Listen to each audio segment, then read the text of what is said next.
Урматтуу жетекчилер, мен бир 6-7 чакырылыштарда, өзгөчө 6 чакырылышта ушинтип мамлекеттин мойнуна илинген карыздарды, банкроттук мамлекеттик предприятиелерди банкрот кылган, тоногон адамдардын карыздарын кечүүгө деп алып келип 3 миллиард алып келгенде 3 жолу артка кайрып аябай каршы болгом да. Анда канча коллегаларым менен да уруштум элем.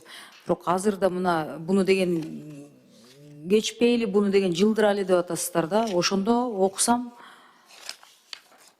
500 миллион сом 1996 жыл, бул 30 жыл мурда, анан 97 жыл соглашение, келишимдер боюнча 99-98 жылдары ошондо транспорт министрлиги болуп иштеген адамдардын айынан болгон иш чараларын болгон эмелери да, кесепеттери да. Ким болду эле ошол убакта министр? Эсиңиздер барбы? Кто был министром транспорта в тот период? Скажите, пожалуйста. Жам жетекчилер, силер билесиңер да. Билбейсизби? Алып келип атканда бунун кимдин карызы деген суроодо жообуңар бар да. Азыр деген ишкерлерди 5 секундта УКМК тап келип атат, ички иштер министрлиги тап келип атат. Срок давности где надо есть, где не надо тоже есть. Точнее нету, как удобно мамлекетке. Баарын эле камап жаткан убакта деген эмнеге буларды биз таба албайбыз? Это 30 жыл мурда ал азыр канчага чыгып калды? Ошол убакта жетекчи болсо.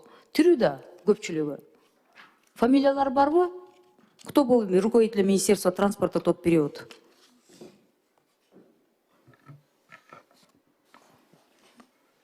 Жооп бериңиз. Элмира Жаныбековна, мен ойлойм, буну 98. Сиз ойлобоңуз, мен сизден так суроо берип атам. Фамилиясы барбы же жокпу? Фамилиясы бар, бирок алардын баарын аташтым, мен оюмча кажети жок. Ким? Жантүрө Сатыбалдиевпи? Это вот ошол периодта. Мен туура берип атамбы? Туурабы?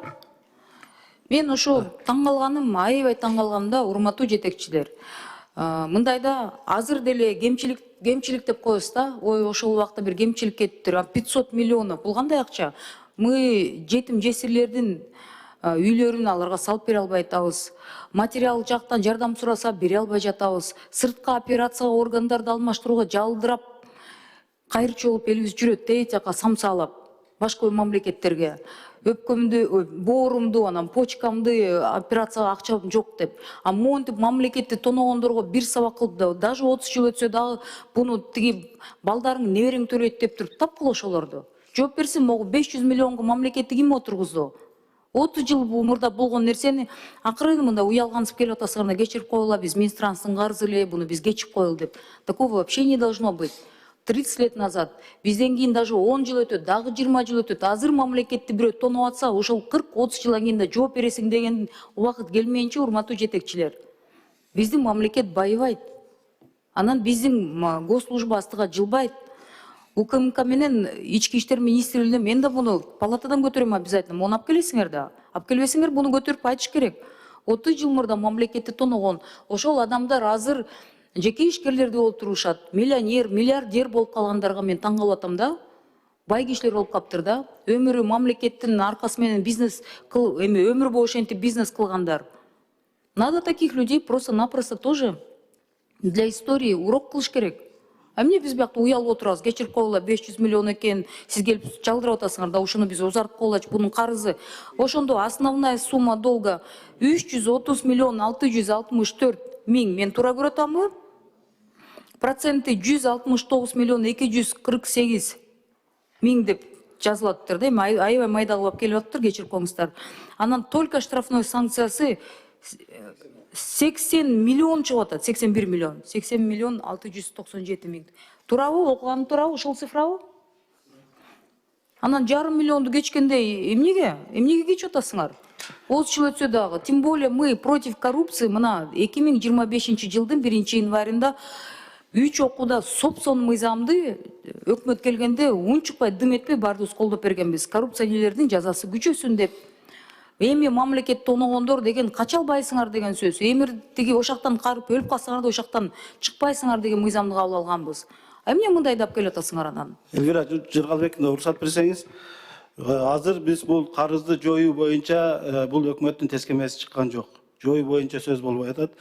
Мен сизди түшүнүп атам. Мен сизди азыр түшүнүп атам. Өкмөттүн тапшырмасында түшүнүп атам. Мен убагында деген айтып атам го 3 жолу 3 миллиард тап келгенде 3 жолу парламент жартысы менен урушуп атып артка кайрыткам. Азыр да айтып атам. Мамлекеттин мойнуна илинген ушул карыздарды прекратите просто вот так закрывать глаза за счет государства списывать. Эмнеге менин пенсияга чыккан апам, эмнеге анын пенсиясынан ошентип акчасы алыныш керек? Эмнеге сыртта жүргөн боорун алмаштыра албаган адамдардын биз аларга акча бербей 500 миллионду эмнеге бюджеттен бөлүп буларга биз кечириш керекпиз? Мен ошону вообще түшүнбөйм да. Сиздер өкмөттө Жыргапанда да и дальше тоносо эчтеке болбойт экен, 30 жылдан кийин эч ким эчке дебейт экен деген политиканы жаштарга үйрөтүп атасыңар да. Где вы там продлевать собираетесь? Алтынбек Мусажанович, нам бюджетный комитетте мына канча нерсе болду. То коркобуз, то унчукпайбыз, то корконубуздан унчукпайбыз, анан баарыбыз добуш көтөрүп беребиз, кол көтөрүп беребиз. Полный нерсе практиканы токтотуп алып кеттирбей, буну УКМК менен Ички иштер министрине прокуратура тапшырма бериптир. Давайте пусть разбираются, тапсын буларды. Кто там был министр, неважно кто был. Анан 3-2 замминистри бар. Анан ошол бүт кагаздарга кол койгондордун баарын таап туруп, азыр как-то выборочный саясатта мамлекеттик кызмат тоногондорду мындай тандалма саясат болбош керек да. 30 жыл өтөбү, 20 жыл өтөбү, неважно. Грабил государство, жооп бересиң деп ушунда биз немеге чечим келиш керекпиз. Мен сунуш берем. Богну УКМК, прокуратура анан МВДге тапшырма бериңиздер. Тапсын и пусть разбираются. Комитеттин тапшырмасы ошол болсун. Мисалы мен каршымын, эмнеге мамлекеттин мойнуна илип атасыз? Урматтуу депутаттар, бардык мына жакын эле шайлоодон келдик. Карыздан карызга батып атасыңар. Баарын кымбаттаганга көтөрүп атканда ага да унчук албай атабыз. Ну хотя бы жоопкерчиликке тартканга добушка ушуну тапшырма берели. Я категорически против того, чтобы мы опять давали на шею государства, сажали такие миллионы. 1,5 миллиард, 500 миллион сом. Кечирип коюңуздар, эми кичине эмоционалдуу болсо кечирип коелу, просто мындай да, эртең элдин астына чыкканда мен шайлоочулардын бетин кантип карайм деген сөз болуп атат да. Мен ойлойм, депутаттардын баардыгы колдоп бересиңер. Укук коргоо органдарына тапшырма бериңиздер. Тапсын, жоопкерчиликке тартсын. Тандалма саясат болбош керек, коррупционердин баарына бир саясат болуш керек. Рахмат. Бекназар Токтосунович, сөзүңүз барбы ушул боюнча? Эми бул жерде биз мамлекеттин мойнуна коррупционерлер деген бир мындай сөздөр айтылып атат. Жалпысын айтканда биз азыр бул жерде өкмөттүн чыккан тескемеси менен ушул алынган кредиттердин пайызын 2 жылга мөөнөтүн токтотуп туралы деп атабыз. 2 жылдын ичинде биз ушул азыркы айтылып кеткендин баардыгын териштирип, төлөгөнүн төлөтүп, төлөбөй калганды бүт аныктап чыгып, анан 2 жылда бир каржы министрлиги менен биргеликте бир жыйынтыкка келели деген үчүн эле ошого келдик да. Эмесе бул көп жылдан бери өзүнөн өзү эле пенсиялары кетип, акча суммасы гана көтөрүлүп атат да бул карыздардынчы. Урматтуу депутаттар, Элвира Жалалбековна сунушун добуштабайм. Добуш берип коюңуздар. Макул. Укук коргоо органдарынын өткөрүп берүү тууралуу. Макул. Каршы жок. Сунуш жактырылды. Анда аталган тескеме боюнча биз сунушубузду добушка койдук, добуш берилди, өттү. Анда биз аталган тескеме боюнча биз комитеттин сунушун сунушуңузду айтып койсоңуз. Менин сунушум, урматтуу коллегалар, биринчиден бул мындай жакшы практика болсун. Ушинтип 30 жылдык карыз деп атат. 30 жыл 96-жылдан баштап мына бүгүн 30 жыл болгон карыз 500 миллионду кайрадан мамлекет кечпей, буну деген 30 жыл мурда мамлекет тоногон транспорт министринин жетекчилерин, орун басарларын иликтеп, анан ушул машиналерди алыптыр, тиги автобустарды алыптыр, да бирдемелерди алыптыр. Ошол адамдарга кылмыш иши козголуп туруп, мамлекет мойнуна илбей, бул кайка болуп кеткенине пусть компенсируют вот эти суммы. Канча келбесе да ал адамдар. Анан укук коргоо органдары ушуну иликтөө кылып туруп, жоопкерчиликке тартылсын дегенге мен ушуну добуш кылып бериңиздер деп суранам.